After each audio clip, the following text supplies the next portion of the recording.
स्वामी जी के चरणों में सादर वंदन सादर प्रणाम। 9वां श्लोक। जन्म कर्म च मे दिव्यमेवं यो वेत्ति तत्वता वा कत्वा देहं पुनर्जन्म नैति मामिता सो अर्जुन।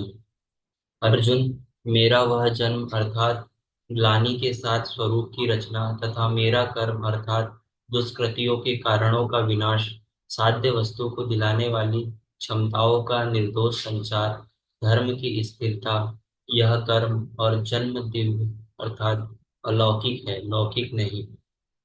इन चर्म चक्षुओं से उसे देखा नहीं जा सकता। मन और बुद्धि उसे मापा नहीं जा सकता। जब तक इन गुण जब तक जब इतना गुण है तो उसे देखता कौन है?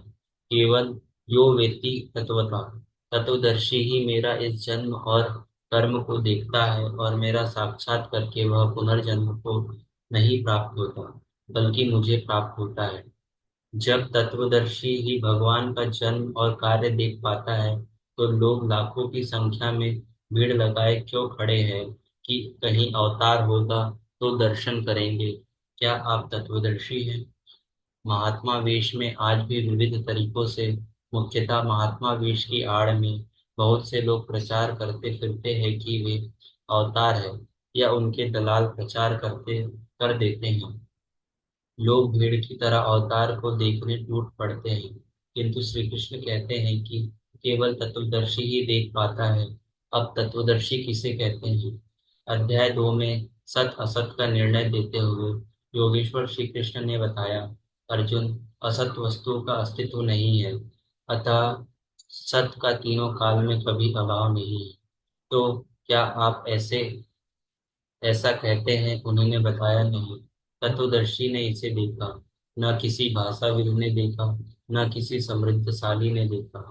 वह पुनः बल देते हैं कि मेरा आविर्भाव तो होता है, लेकिन उसे तत्वदर्शी ही देख पाता है। तत्वदर्शी एक प्रश्न है। ऐसा कुछ नहीं है कि 5 तत्व है या 25 तत्व है। इनकी गणना सीख ली और हो गए तत्वदर्शी। श्री कृष्ण ने बताया कि आत्मा ही परम तत्व है। आत्मा परमात्मा से संयुक्त होकर परमात्मा को हो जाता है। आत्म साक्षात्कार करने वाला ही इस आविर्भाव को समझ पाता है। सिद्ध है कि अवतार किसी विरही अनुरागी के हृदय में होता है। आरंभ में वह समझ नहीं पाता कि हमें कौन संकेत देता है, कौन मार्गदर्शन करता है, किंतु परम तत्व परमात्मा के दर्शन के साथ ही वह देखता है, समझ पाता है। फिर शरीर को त्याग कर पुनर्जन्म को प्राप्त नहीं होगा। श्री कृष्ण ने कहा कि मेरा जन्म दिव्य है, इसे देखने वाला मुझे प्राप्त होता है। तो लोगों ने उनकी मूर्ति बना ली, पूजा करने लगे, आकाश में कहीं उनके निवास की कल्पना कर ली। ऐसा कुछ नहीं है। उन महापुरुष का आशय केवल इतना है कि आप निर्धारित कर्म करें तो पाएंगे कि आप भी दिव्य है। आप जो हो सकते हैं वह मैं हो गया हूँ। मैं आपकी संभावना हूँ, आपका ही भविष्य हूँ।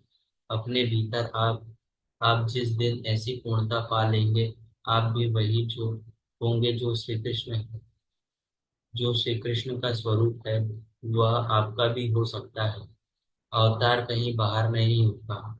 हाँ, यदि अनुराग पूरित हृदय हो तो आपके भीतर भी अवतार की अनुभूति संभव है।